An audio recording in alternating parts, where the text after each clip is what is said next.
And now, sports with Corinne McGrath. Good evening, Eastern Idaho. The Simplot Games are well underway, and the annual Breakfast with Fosbury and Friends kicked off this morning with some very special guests, including the keynote speaker, Paralympian John Register. A four-time All-American in track and field from the University of Arkansas and U.S. veteran, Register was on track to compete in the 1996 Olympics. A faulty landing over a hurdle resulted in John hyperextending his knee, which eventually led to him losing his leg. But he didn't let this obstacle stop him from winning a medal.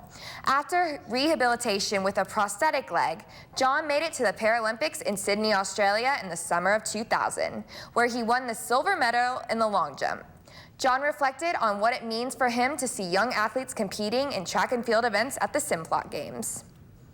You know, dreams are beginning of what's it like for me, right? In a big stadium like that, whole arena, it's just phenomenal for them. And you see the butterflies and the nervousness, and I remember the same time when I was nervous like that. So the future for them, what might it hold? This could be the greatest moment of their life in their sporting career. Another guest of the breakfast this morning is Paralympian and Eastern Idaho resident Tyson Gunner, who competed in the Simplot Games 3 times in high school. He shared with us the advice he has for young athletes who hope to compete at a higher level one day. And learn as much as you can. When you're at the Simplot Games or anything else in life, just ask questions, be a student of whatever you want to be good at.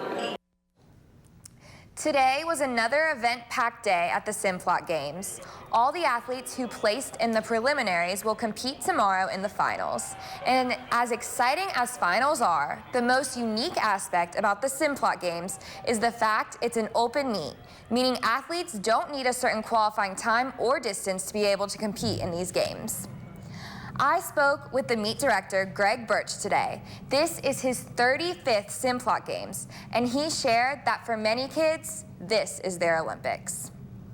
There's so many memories of kids that have ran well here, kids that went on to win the Olympic Games, kids that have gone on to be great successes.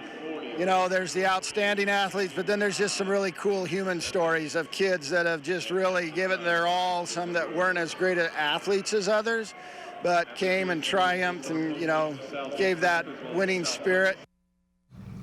The last day of the Simplot Games is tomorrow. That's all for sports today. Back to the desk. All right, thank you very much, Corinne.